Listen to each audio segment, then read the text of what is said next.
Good morning, good afternoon, welcome. Just open up the room, letting people get enrolled and registered in here, and we'll get things kicked off momentarily. So just be patient with us for a minute.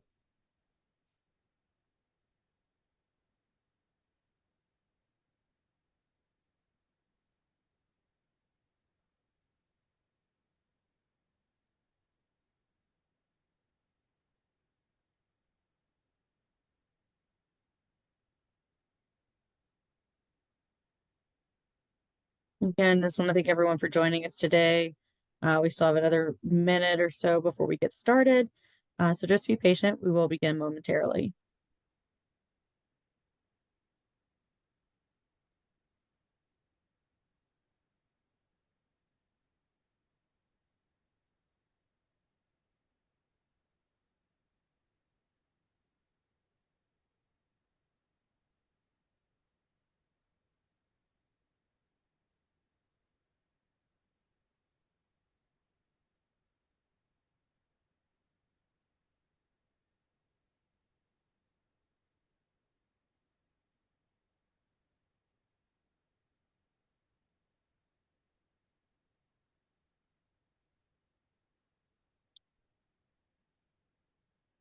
All right, we're gonna wait one more minute, give some time for everybody to get finished getting into the room.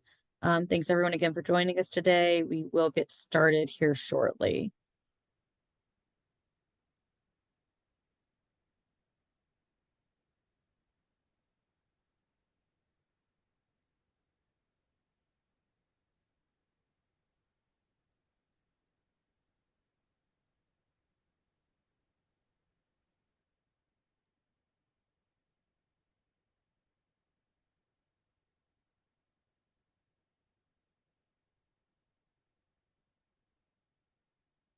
All right, again, good morning, good afternoon. Thank you everyone for joining us today. My name is Carrie Kernan, and I am the Senior Manager of Sales Development here at TPGI. Just want to thank everyone for joining us today. Just want to go over a few housekeeping items before we get started. This session is being recorded, and we will email everyone the recording after the event.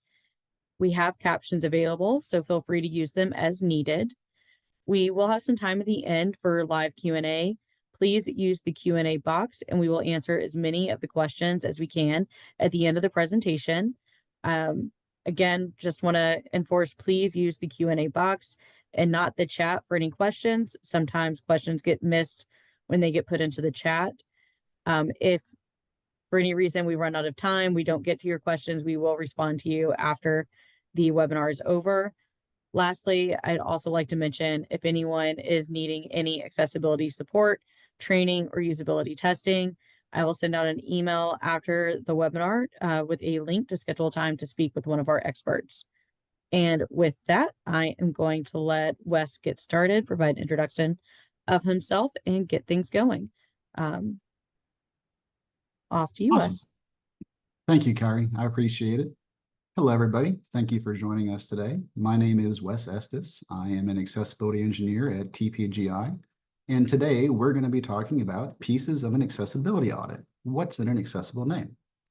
Now, there's a lot of really good content out there to discuss how to modify an accessible name in the best way once you understand what an accessible name is. But I find I get a lot of questions on, well, what is an accessible name? And Wes, can you show me how you figured out what the accessible name of that element was? Things like that. So that's more what this session is going to focus on, is defining, hey, what is an accessible name? Why is it important? How do we see it? And in the end, I've got a series of examples that we're going to go through to show you how certain changes to the accessible name happen.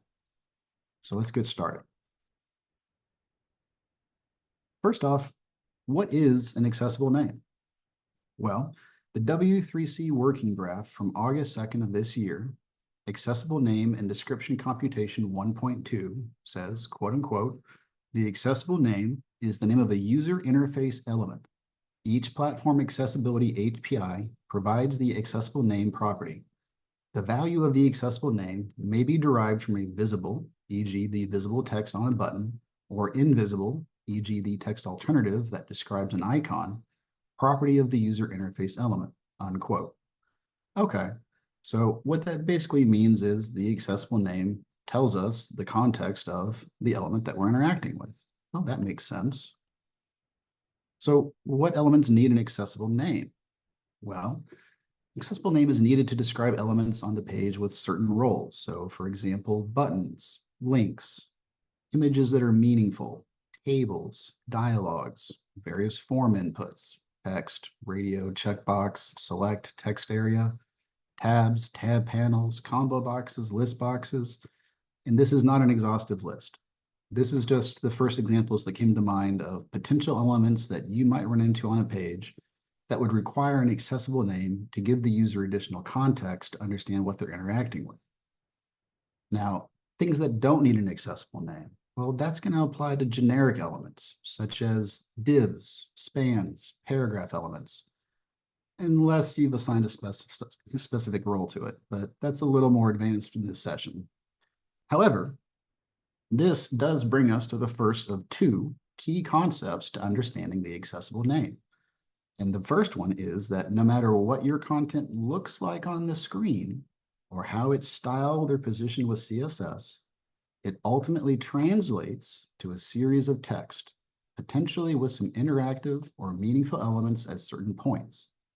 And this translation is referred to as the Accessibility API, which is where the accessible name lives. And any of those interactive elements you may encounter need to have an appropriate accessible name to describe it to assistive technology and provide context. How you code your content ultimately determines how accessible the resulting accessibility API is or isn't. Even if it quote unquote looks right visually to a sighted user, it may not make sense or be accurate programmatically to all users. Okay. So now we have a little bit of an understanding of what an accessible name is and that it's part of a translation to the Accessibility API. But how do we figure out what the accessible name of an element is right now? Well, we can do that a few different ways. The first one is to view the accessibility panel in DevTools. Second would be to listen to the content with a screen reader. We could also display the accessible names of elements for speech input. And we could even use scanning tools like ArcToolkit to find missing or incorrectly applied accessible names. Today, we're going to focus mainly on the accessibility panel in DevTools. And that's something that everybody should have access to, and many of you are already familiar with, I suspect. So to inspect an element with DevTools, we can do that a few different ways as well.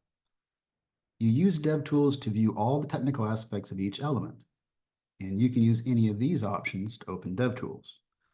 You can right-click the element and inspect it, which is what I've shown here on the page in a picture. Shown right-clicking the Submit Your Inquiry button and inspecting it. You could alternatively press F12 or the keyboard command Control-Shift-C on Windows or Command-Option-C on Mac. Both of those will ultimately open up the DevTools panel on the Elements tab, which I have an example of here on the screen right now. So this shows not only the DevTools panel and the Elements tab in that panel, it shows the sub-panel under the Elements tab, where you'll find things like the Styles, or Computed, or Event Listeners panels. That's something maybe you are already familiar with. One of those panels is the Accessibility panel, which I'm showing here on the screen. And we're going to dig deeper into that panel today. So first off, the first thing you're going to see in the accessibility panel is the accessibility tree. I've got an example up here on the screen, and it shows basically the entire structure of your page from the root all the way to whatever it is you inspected. And this could be very useful. This shows the accessible element structure of the page, helps you confirm if you have a logical structure, and it helps you show how you've arranged your content. Now, there's also an entire section directly below this dedicated wholly to ARIA attributes as well. But today, we're going to focus on the next section, which is the Computed Properties panel. So the Computed Properties panel shows various accessibility properties of various elements on the page. And it'll show you things like the accessible name, the role, an ARIA described by if present, other ARIA attributes if they're present, and various statuses such as is it focusable, dismissible, checked, etc. Now, this again is not an exhaustive list, and the properties that are displayed are going to vary depending on the element type that you're inspecting, but it's always going to include a role and an accessible name. And on the screen, we've got a picture of that computed properties window, and it's showing the accessible name section along with some other properties. But let's drill down even deeper. Let's go and look at that accessible name section of the computed properties panel. So on the screen, we've got a close-up of that section where it shows the calculated accessible name along with several things underneath it. Well, why might that be? Well, that's because the accessible name is a computed value, and it's computed based on a hierarchy of potential sources. For example, it could come from the ARIA label by attribute, an ARIA label attribute, the from label for ID attributes from like a form field. It could come from the alt text for an image element, for example. It could come from the contents of a button or a link. And as a last resort, it could even come from the title element. But this is the second key concept to understanding the accessible name. So not only is the accessibility API translated from how you have programmatically created your content, the accessible name differs from most other attributes because it is a calculated value versus an assigned value, which can cause some confusion. The accessible name is not set in stone by simply applying a value to a particular element attribute like most other properties. Since the naming can come from multiple sources or be intentionally modified, we need a hierarchy to determine what naming sources take precedent over others. And so those things that are listed underneath the calculated accessible name are potential sources of that name, and they're in order of their hierarchy. And you're always going to find that ARIA labeled by is the top of that hierarchy, and the title attribute is the bottom of that hierarchy. The potential sources that come in between can vary, but dependent on the element that you're inspecting. Okay, that's all well and good, Wes, but why is the accessible name important? Well, it provides users of assistive technology a description of the element they are currently focused on or interacting with. And when no accessible name is provided, screen reader users only hear the role, but no description of what it is, even if visible text might be present. Additionally, speech input users navigate by speaking the accessible name of components on the screen. And so generic, insufficiently descriptive, or repeated accessible names can confuse users or make navigation difficult. All right. Going hand in hand with that, there is a variety of WCAG success criteria that can potentially be failed related to accessible name. And there's 4 areas of success criteria, and the accessible name spans all of those. You can have failures of 412, name role value, 131, info and relationships, 253, label and name, 111, non-text content, 332, labels or instructions, and 244, link purpose and context. All of these are going to be dependent upon the context of what type of element it is and how you're trying to convey the accessible name of that element. Okay, so with this in mind, when we're modifying or updating an accessible name, what kind of things should we be keeping in mind? Well, ideally, the accessible name should come from real text present on the page, like a visible label and or visually hidden text. For elements without a visible text, ARIA can be used to provide the accessible name by referencing other elements on the page using an ARIA labeled by attribute with ID references, or directly using an ARIA label attribute. The title attribute provides an accessible name for iframes, but otherwise should generally be avoided in preference to other methods, as it's the least reliable for assistive technology, and the browser-based tooltips it creates have accessibility issues. This is part of why it's the last resort thing that the accessible name computation looks for. Now, as I mentioned at the start of this presentation is meant to be an introduction to the accessible name. For more technical details on what to consider when crafting a good accessible name, I advise you reference these recent articles by a couple of my colleagues. The first is Good Intentions, Poor Context by Doug Abrams, Senior Accessibility Engineer, TPGI. The second is Context is King, Long Live the King by Ian Lloyd, Principal Accessibility Engineer, TPGI. So we've kind of got the basics in place here. I've told you what an accessible name is. I've clarified where it comes from, that it's translated from the way you've coded things, that it's then calculated based on a series of hierarchical potential sources. I've told you who it affects, how to modify it. Let's go through some examples and see what exactly this looks like in practice. I have 12 examples prepared today, and they're all set up in the same format. It's going to have a picture of the element type that we're inspecting in the top left. I'll describe that to us. Underneath that in real text is a modified code snippet, simplified, if you will. So it may not include all the details, but it has the key points for what we're presenting today. In real text, the code there. And then as opposed to just a picture of the computed properties panel, I've gone ahead and included a real text representation of that as well.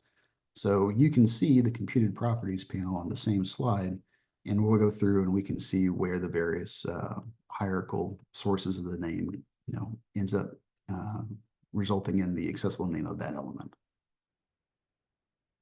So here we go. Example number 1. Very straightforward. This is a button with an accessible name from the contents. This is our bread and butter. So the visual example is a typical button with visual text, submit your inquiry. The code for this is going to be standard HTML button element with contents of submit your inquiry. It's very straightforward, very simple. Nothing complicated going on here. And so when we look at the computed properties panel, we can see that the accessible name ended up being calculated as submit your inquiry. We can additionally see where it looked for as potential sources to get that accessible name. It started with ARIA labeled by and continued down until it found the contents section was populated. And the contents in this case show submit your inquiry. So it used that as the accessible name for this button element. So what this means is when a screen reader user navigates to this button, they're going to hear something similar to submit your inquiry button. They'll be given the context for it. It's the same as what's presented visually, and they can activate it.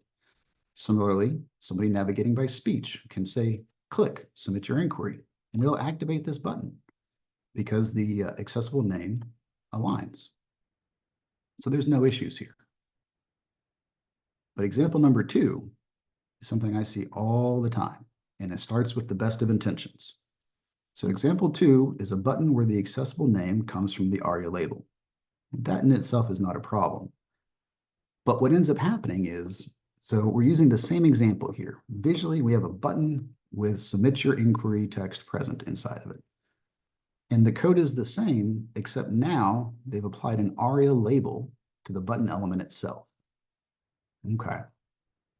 Now, why might somebody do this? Well, from my experience and why I see this so much and why this is example number 2 on my list is there seems to be some confusion amongst developers that you have to use ARIA label to provide an accessible name, when, as we've just shown, that's not necessarily true. It can come from other sources.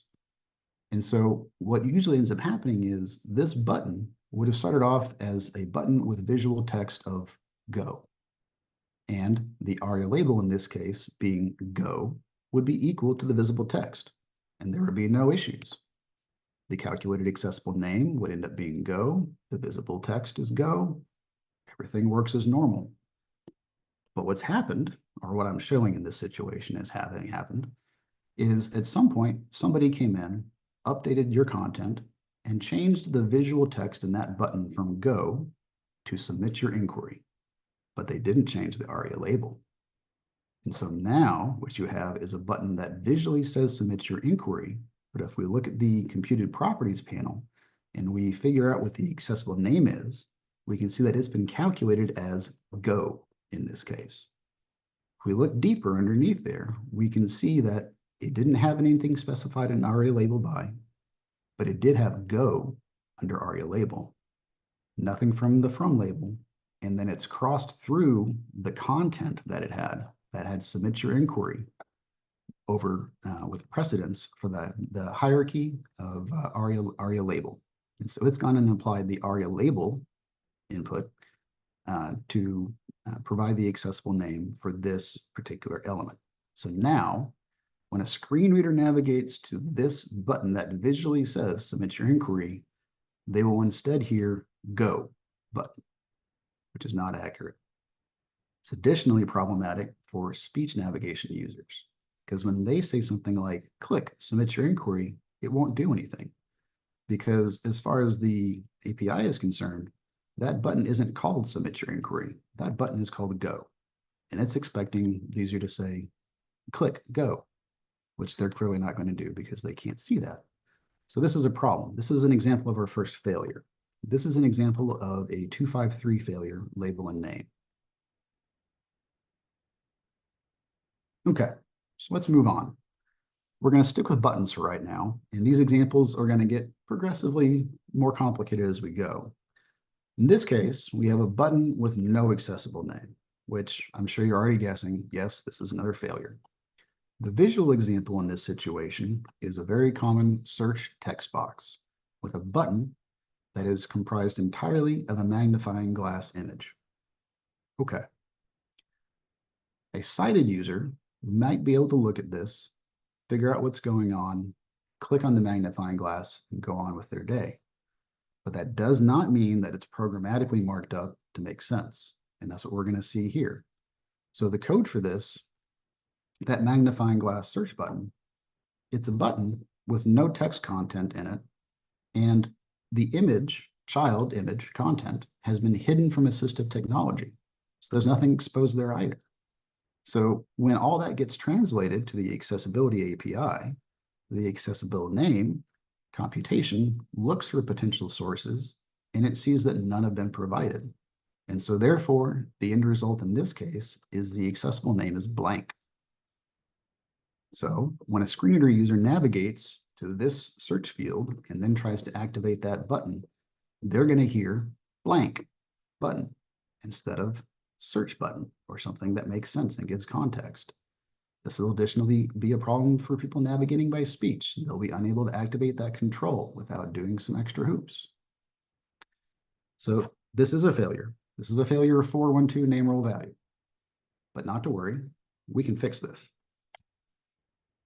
Enter example number 4, button with accessible name from ARIA label. Again, it's not necessarily bad to use these techniques. You just need to know when to use them. So here, it's the exact same visual example, exact same search text box with the magnifying glass button. Only this time, the button element has an ARIA label attribute applied directly to it of submit search. And so now, when the accessibility API gets translated and the accessible name goes to try to compute itself, it looks and it sees that one of its potential sources is populated. And here we have ARIA label submit search. So it uses that, and the accessible name in this case is submit search. This works out perfectly. So now what ends up happening is when a screen reader user navigates to that control, instead of hearing blank button, now they'll hear submit search button. And then they can obviously activate it and everything works. They're given correct context. Similarly, speech input users can say click search, and this will work. But let's say for some reason, your design team, your developer team, your environment that you're in, for whatever reason, you can't do this. That's okay. There's multiple ways to accomplish the same goal. Enter example number 5, button with accessible name from child image. In this case, instead of applying an ARIA label directly to that button element, we are instead going to unhide that child image, and we're going to expose it to assistive technology. We do that in the code by assigning it a role of image. And whenever you do a role of image, you have to give it an accessible name. And we do that with an ARIA label. So we've done that. We've exposed that magnifying glass as an image with role equals image. We've used ARIA label equals search. That's just to differentiate it from the ARIA label on the parent button. And when we look at the resulting tree over here, computed properties panel rather, we can see that the accessible name was calculated as search, and it got that from the contents. Now, just to clarify, yes, ARIA label is providing the accessible name for the child element, but the button element is getting that as content inside of it. So that's why it shows up under contents here and not under ARIA label. If we were inspecting the actual magnifying glass image, it would show up under ARIA label there. We're inspecting the button element. And so there it shows up as a child content. But ultimately, this ends up with an accessible name of search. And similarly, when a screen reader user navigates to this control, it'll make sense. They'll hear search button, and likewise, somebody navigating by speech can say click, search, and this will work. Okay. Let's say we got a little bit overzealous though. Let's say we combined the last two examples and we applied an ARIA label to both the button element directly, and we exposed that child image. What happens in that case, Wes? Well, that's what example 6 is here. It's the same visual example, search box with a button comprised of a magnifying glass image. And in this case, we have that ARIA label equals submit search applied directly to the button element, and we've exposed the image with role equals image and an ARIA label equals search. And when we look at the computed properties panel, we see that the calculated accessible name is submit search. And going through the hierarchy underneath it, we can see where it got that from. We can see that it had two potential sources. One was ARIA label, which is populated with submit search, and one was the contents of search. And it, based on the hierarchy again, crossed out the lower hierarchy element in favor of the higher hierarchy element. And it used that to calculate the accessible name. So in this scenario, again, screen reader users can navigate. They'll hear submit search button, similar for speech navigation users. So we're still A-OK here, but we see some examples of where that hierarchy starts to come into play. All right, different example this time, visually. We're going to move on from buttons. Like I said, these are going to start getting a little bit more advanced as we progress through. Example 7, we're going to use a link. This link gets its accessible name from visually hidden text. The image is what appears to be a button with text read more inside of it. But it's really a link. It's just been styled to look like a button, and that's okay. It's also okay to style buttons to look like links. What really matters is the underlying functionality. Now, does it operate like a link or does it operate like a button? How you style it, doesn't really matter as much. Now, to get the accessible name in this situation, you may want to provide additional context. This is something else we see a lot as auditors. So that read more link is not terribly descriptive, but if it's the only read more link on the page, you'll probably be able to figure out what's going on based on the surrounding context and be all right. But if you have 20 of these and they're all in close proximity to each other with, maybe some visual headings in between, stuff like that, that information that is readily apparent visually needs to also be provided contextually programmatically. And we can do that a few different ways. In this example, we're going to do so by using visually hidden text.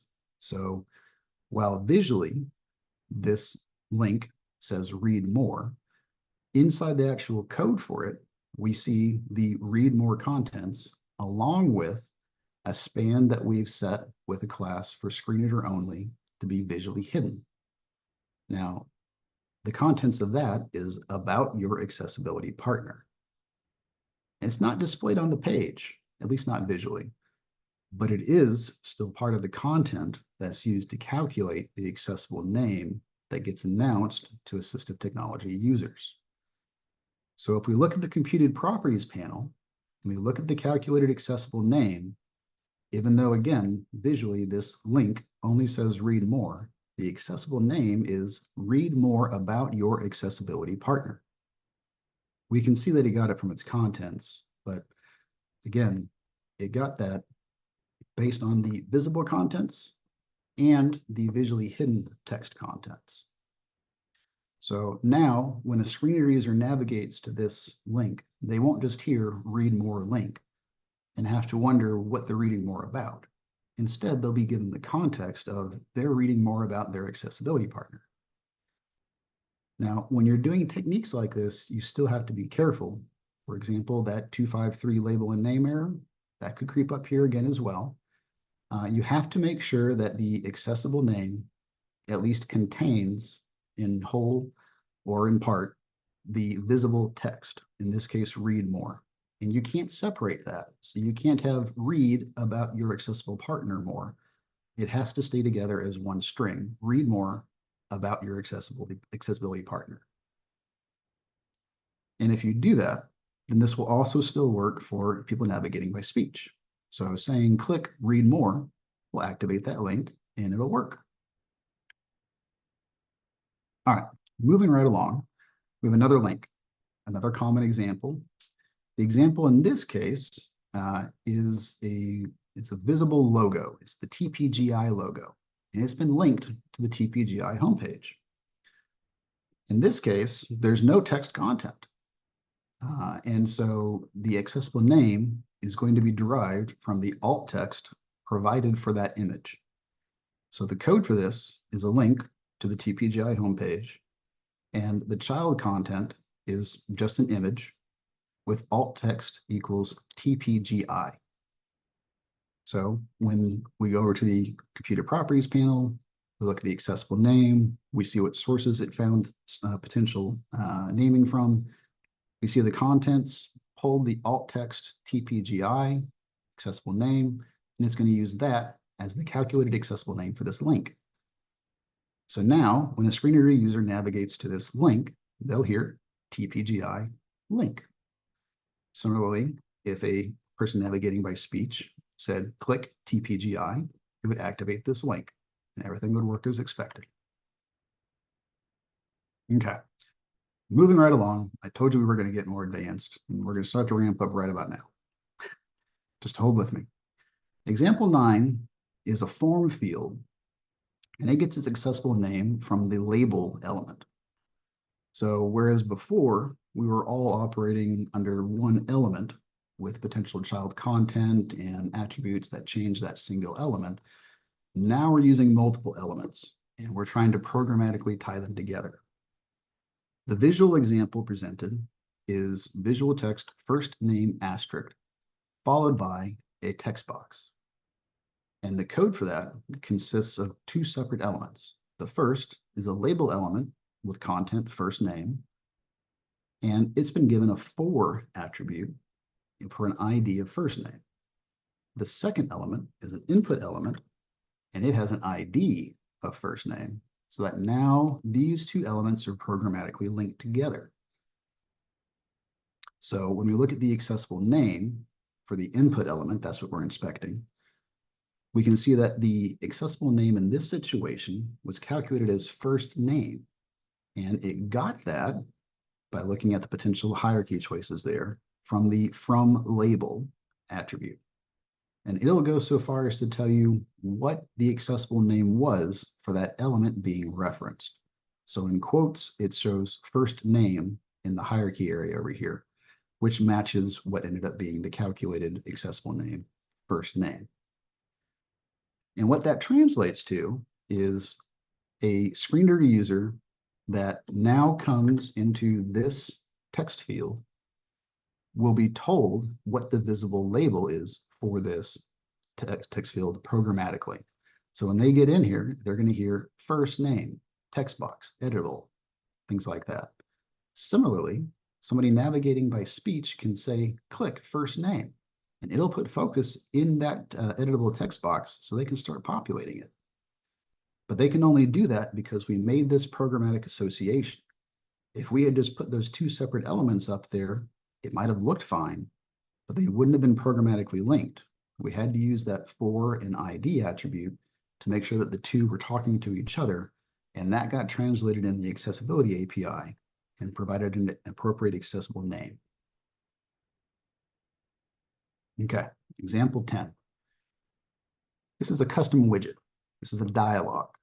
And specifically, this is a dialog where we're going to use the ARIA label by attribute to provide an accessible name. Now, the general rules for providing an accessible name for a dialogue is if there is a visual heading present in the dialogue, we want to go ahead and reference that real visual heading. That's the ideal way to do this. If there is no visual heading, which is sometimes the case, we can use ARIA label instead, but the preference is for ARIA label by looking at real text. So the visual example shows a dialogue window, and in it, there's a visual heading that says add special instructions. And the way this has been coded up is we have a div that we have assigned a role of dialogue to make it a dialogue. And then we've gone ahead and assigned an accessible name to it using ARIA label by, which points to an ID dialog1 label. Well, dialog1 label needs to exist somewhere, and it needs to exist on the text that we're referencing. So the text we're referencing is an H2, and we've added ID equals dialog1 label to that. So now these two are programmatically linked, even though they're child elements of each other. These are now programmatically linked in this manner. And this is the proper way to do this for dialogues. So when we look at the computed properties panel, the accessible name of this dialog ends up being add special instructions. And it got this from the ARIA labeled by attribute. It'll tell us that the ID that we referenced with that ARIA labeled by attribute ended up finding this H2 with that ID dialog1 label, and again telling us what it thinks the accessible name is of that element. So that H2 element's accessible name is add special instructions, and we're saying to link that programmatically and use that to announce the name of this dialogue.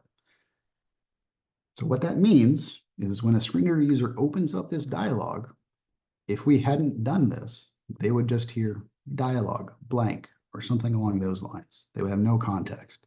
But now they hear add special instructions dialogue.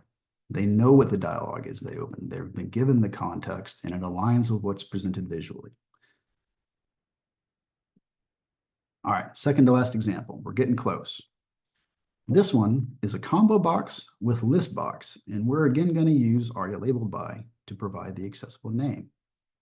The visual example is visible text favorite fruit, followed by a combo box, which already has its associated list box open. And the code for this consists of three separate elements. There's the visible text, there's the combo box, and there's the list box. And just like the previous example, we want to programmatically associate these separate elements to provide a contextual accessible name with what's already available on the page. So we're going to give that visible text favorite fruit an ID, and we're going to reference that ID in an ARIA labeled by call on the element with role equals combo box. And so now when we inspect the element with role equals combo box, we see the computed properties accessible name again comes up with favorite fruit for the same reasons as we discussed in the last example. We programmatically linked these together. Otherwise, they just would have been separate things, and a screen reader user navigating to this would just hear combo box, list box, things like that. They wouldn't have any context. But by programmatically linking these together, it gives the computed accessible name something to reference, and it can announce that to users of assistive technology. Similarly, if a speech user was trying to activate that combo box, it has to have an accessible name. So if we hadn't done this and a speech user had said, click, choose a fruit, for example, then it wouldn't have done anything. All right, last example. This is the most complicated one we're going to go over today. This is a button with an accessible name from a recursive ARIA labeled by call. That sounds really complicated, but it's not so bad. Bear with me. So the visual example in this situation is a heading that says your accessibility partner and a button that says read more. This is very similar to the earlier example where we provided additional context by using visually hidden text. And as I explained, if this was the only instance of this on your page, you might be fine. But if you've got 20 of these, you really need to give some context so that users of assistive technology can understand what they're trying to, in this case, read more about, or whatever your control is named. So we're going to do this, excuse me, again by linking programmatically these two separate components or elements. So we have the H2, your accessibility partner, and we have the button, read more. And we're going to give each one of those an ID. We're going to give the heading an ID of heading 1. We're going to give the button an ID of control 1. And we're going to use the fact that ARIA labeled by does not have to point to just a single element. It can point to a whole string of IDs and then concatenate those together to create a more robust accessible name. It can even reference itself, and that's what we're doing here. So on the button element itself, we have an ARIA labeled by that points to control 1 and heading 1. And if we inspect the accessibility panel over there, the computed properties, accessible name ends up being read more about your accessibility partner, just like in the earlier example, but done a different way. What's neat is here, it'll also show you every single ID reference that ARIA labeled by looked at to create that accessible name. So underneath the computed accessible name, we see the ARIA labeled by hierarchy attribute there, and it has both the button that had the control 1 ID tied to it, as well as the H2, which had the heading 1 ID tied to it.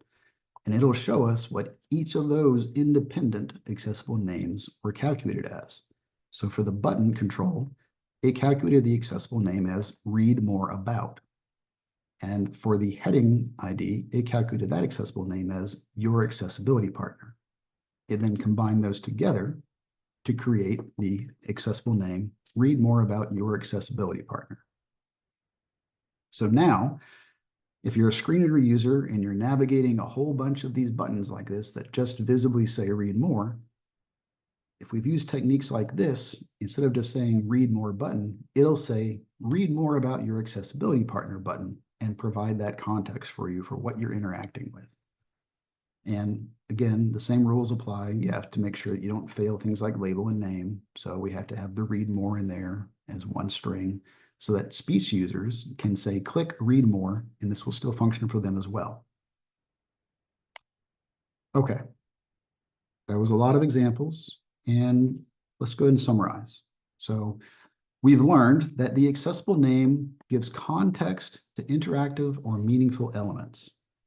We've also learned that the accessibility API is translated based on how your code is structured programmatically, not how it looks visually, and that the accessible name is part of that accessibility API and is a calculated value based on a hierarchy of potential naming sources.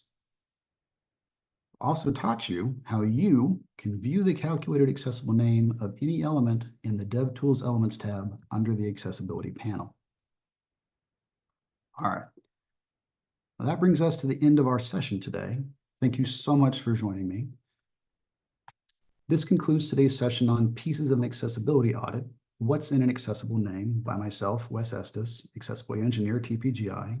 I again remind you, for more technical information on manipulating accessible names and crafting good accessible names, please look at some of the articles by my colleagues. We have Good Intentions for Context by Doug Abrams and Context is King, Long Live the King by Ian Lloyd. I think we still have time for some questions. Is there any questions that we have? Yeah, we've got about 6 questions right now in here. So the first question we have, for PDFs that will be both printed and published on the web, what is the best practice to use for the accessible name? There's an example with a page link in the Q&A as well. So the quick answer is I'm not 100% sure on this one because I'm not 100% sure what you're asking. But why don't we follow up with you with email on this one and go on to the next one. All right. Next question we have here. I'm wondering whether a list can have an accessible name. Example, social links are grouped in a list, but without any nav role or any other landmark role, just a list.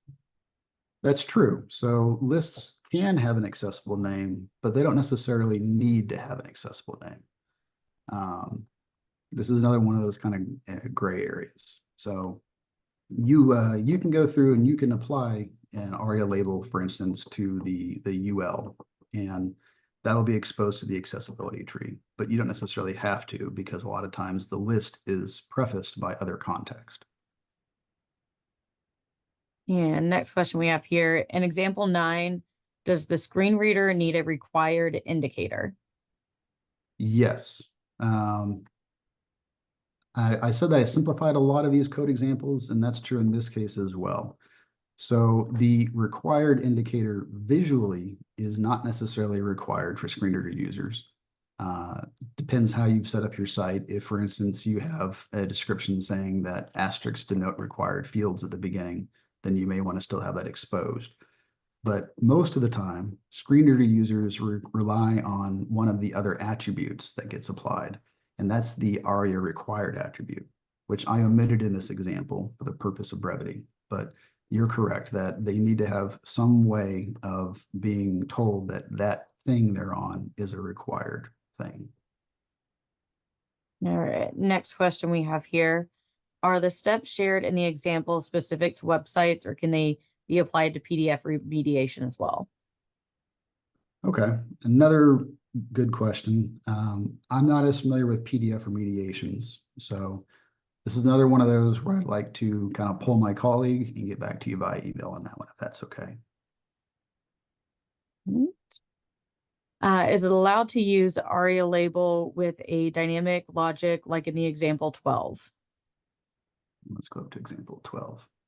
Yes, it is. So one thing I didn't point out in this one is that the contents of that button that is being referenced by its own call, we also use some visually hidden text to add the about for clarifying things. You could have also applied to this an ARIA label of, let's just say, read more about, and an ARIA labeled by call again to itself and to that heading, and it would come out the same way. You could do it that way as well.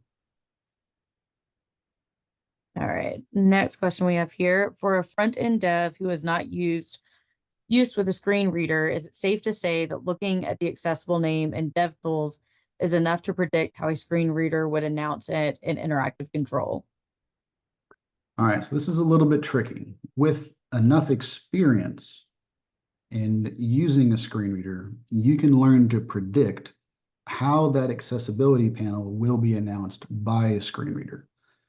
So if you have enough experience to understand how that's being announced, then yes, a lot of times for your gut check, it's good enough to look at the accessibility panel, see how you think this is going to be announced, and continue to put your thing together. But you should always do a final check with an actual screen reader to hear how it really gets announced. All right, next question we have. What's the use case for using ARIA described by rather than ARIA labeled by? This is a great question. So I intentionally avoided this and focused on purely the label. So ARIA described by provides a further description of the element with the accessible name. So for example, if you had, I don't know, a form field, enter date, and then you had additional enter birthday, and then you had additional instructions with format equals dd/dd/yy or mm/dd/yy, things like that. You may not want to include those specifics in the accessible name, but you still want them to be available. And you could do that programmatically using ARIA describe by. The difference is that ARIA describe by is a feature that can be turned on or off by the screen reader user based on their preferences, and is announced differently based on how people are navigating with a screen reader. So if you're navigating with a virtual cursor, you may not hear the ARIA describe by announcement, but if you're navigating by tab, you might if you have those settings enabled. What that translates to is if it's important information necessary for contextually understanding what the element that it is you're interacting with is for, it's better to include that in the accessible name so that it's available all the time. Additionally, when a screen reader goes to read that, so let's use that enter date of birth example again, it's going to read the accessible name, enter date of birth, text field, editable, and then there'll be a pause, and then it'll announce the accessible description if there is one and if it's enabled. And that context is king, long live the king article, it actually goes into some more detail. So if you want a more tech heavy answer on that, I'd recommend you give that a quick read. All right, next question we have here. Do we have subnavs contains accessible names? I'm sorry, I don't understand the question. Yeah, we will we'll reach out and ask for more clarification on that if needed. Yeah. Next question I have, it says I'm a bit confused about the term accessibility API. Could you elaborate a bit on that? Sure. Okay. So I know we kind of covered this a little bit in the beginning, but this is that first key concept that I said that, not everybody quite understands yet. So there's let's just use a web page as an example. There's other types of content. Let's use a web page. Your web page looks a certain way, but how it's coded ultimately gets translated on the back end into the accessibility API. And various assistive technology tools can interface with that accessibility API to get the information that is represented by the web page. One of those is the name property. So I keep calling it the accessible name, which you'll note in the examples it just listed it as name. That was me trying to give you context that's coming from the accessibility API's name versus some other random name. The accessibility API is going to contain all of those relevant attributes, not just the accessible name. So it's going to contain things like, hey, what is the role of this element? What is the current state of this element? Does it have a value? Is there an ARIA described by? What's the ARIA label on it? Where do these things all end up? It's going to map all that information so it's available to assistive technology. All right. Next question we have here. If a link does some action, example, copy URL, how could we inform a screen reader user about this action? Titles, question mark. A link does some action. So I think what you mean here is like, does a button do some action, like copy a URL? Because a link would probably take you to a different URL or something like that. And in those situations, we would notify the screen reader that the action had taken place with, it could be a few different ways, but let's just say you had a button that, copied that link. Okay. Well, when you activated that button, you need to notify assistive technology users that some action has occurred. That could be a dialog opening that says success, or content copied, things like that. It could also use an ARIA live region, although that's less preferable, to announce the status of copied, things along those lines. All right. Next question we have here. In example 7, you indicated that a person using speech command would be able to activate the read more button, which had screen reader only text connected to the accessible name. If the page had multiple read more buttons, all coded with unique accessible names, will the speech command need to be repeated to get to the third read more button, since the full name is not visible to the user?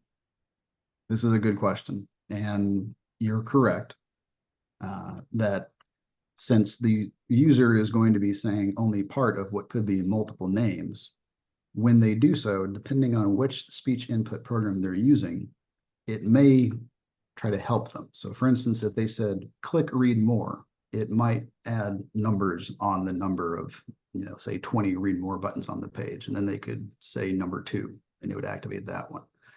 Additionally, they may start to understand how this is formed, and so they might say more than just read more. So they might say, click read more about your, and then it would know, find this one. Speech users also have other ways of navigating. So they could instead say, you know what, I'm confused. Show me all the labels. And it would go ahead and it would show them on the screen what the accessible names are of those various controls so that they could speak them out loud and control them.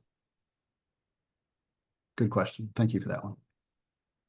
All right, next question here. If an element is intentionally hidden from screen readers, does it still need to have an accessible name so that voice input users can access it? If not, it fails WCAG 2.5.3 label and name, correct? Question mark. Let's see. So if this one's not showing up. Sorry, I was trying to read it, but so I think you said if an element is hidden from assistive technology, does it still need to have an accessible name for speech input users? Yes, And correct. the answer in that case is yes. Right. Let's see. And then we have, will the accessible name be ordered according to how elements are listed in the ARIA labeled by attribute, or does the order depend on something else? So I think what you're asking here is about that last example where I was referencing multiple IDs to concatenate. And yes, the way they're ordered does matter. So if we had flipped the IDs referenced from the control one, heading one to heading one, control one, it would have announced those things reversed. It would say, your accessibility partner, read more about. All right. And last question we'll get to here. As a beginner to accessibility, can you kindly share how much HTML training one may need to locate and correct the accessible names? Okay. This is going to depend on each individual person and how tech savvy they are, how much code experience they have, stuff like that. But if you're a beginner and you're just trying to kind of understand what various things in HTML do, the first thing I would do is I would actually take a course on basic HTML, and then I'd probably take a course on basic CSS and JavaScript, just to kind of get your feet wet and get an understanding. But if you're used to code and you're used to looking at things like this, then in that DevTools window, what you can do is you can actually modify the code live. So you can see what the accessibility panel is showing in the computed properties. And then you can start adding attributes at various places and see how that affects the resultant accessible name or other attributes that you're trying to understand how they're tied together. This is actually one of the ways that I actually started off in accessibility as well, was I started off by just trying to understand how these elements interact with each other and investigating and researching and reading great articles. So that's where I would start. All right, we'll go to with one more question pop up in the chat here, and then we'll wrap up. To ensure that both screen reader users and speech input users can access an interactive element, the visually accessible name should always be shorter than the computed accessible name. Vice versa, it may create problems for speech input users. Is that correct? If I'm understanding your question correctly, the answer is it kind of depends. So kind of like I alluded to earlier, if you have an accessible name and it's nice and short and succinct, it's also easy for a speech input user to say, but they only have to be able to say part of that for the API to essentially find the resource that they're trying to pinpoint. So they don't necessarily have to say, click on 50-word phrase. They can just say part of that. But similarly, if you have really, really long accessible names, then they may be too verbose, and you may need to think about kind of simplifying your interface and making this more usable. I hope that answers your question. All right. Again, Wes, thanks so much for your time. Everyone, thanks so much for attending the session. If we did not get to answer your question, we will reach out to you via email. I will also send the answers to any unanswered questions. Make sure those go out with a recording as well, so that those of you who attended that would like to hear the answers will have copies of those answers as well. If you have any additional questions come up after, feel free to reach out to Ida, that's IDA at tpgi.com, and we'll make sure your questions get routed to the right person to get you any additional information. Again, thanks everybody for attending. Wes, thanks so much for your time today.